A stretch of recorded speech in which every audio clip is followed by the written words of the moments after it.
राज्यात 2 आत्महत्या झाल्या त्यासाठी सरकार जबाबदार अशी टीका विजय वडेट्टीवार यांनी केली। राज्यात 2 समाजाला झुंजवण्याचं काम सरकार करतंय असं वडेट्टीवारांचं म्हणणं आहे। ओबीसी आरक्षणाला कसा धक्का लागणार नाही हे मुख्यमंत्र्यांनी सांगावं असं वडेट्टीवारांचं म्हणणं आहे। मुख्यमंत्र्यांना त्या संदर्भात पत्र दिलेलं आहे अशी माहिती वडेट्टीवार यांच्याकडून देण्यात आली आहे।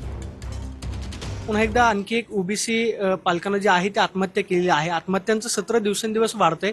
हे थांबवण्यासाठी काय केलं पाहिजे? आरक्षणाचा जो किचकट मुद्दा बनलेला आहे त्याच्यामुळे आत्महत्या होत आहेत असं वाटतं। मी मुख्यमंत्र्यांना स्वतः भेटूनही सांगितलं की तुम्ही सर्वांना बोलवा ओबीसी नेत्यांना आणि त्यांच्या पुढे सांगा की तुम्ही धक्का कसा लागत नाही ओबीसीच्या आरक्षणाला। त्यांना आम्ही पत्रही दिलं आहे आणि मला वाटतं की हा जो विषय आता 2 समाजाला झुंजवण्याचं काम हे सरकार करतंय आणि हे 2 ज्या आत्महत्या झाल्यात त्या आत्महत्येला जबाबदार सरकार आहे, महायुतीचं सरकार आहे आणि महायुतीच्या सरकारचं हे महापाप आहे।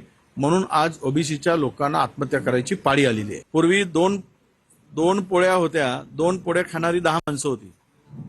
आता 2च पोळी आहेत आणि 20 माणसं आणली। आता 2 पोळ्या 20 माणसं कशी खातील?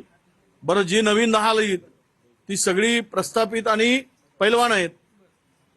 मग या जे मूळ 10 लोक आहेत जुने त्यांच्या हक्काचं संरक्षणाचं काय? कॅमेरामन अभिजित पिसेसोबत प्रदीप कापसे, TV9 मराठी।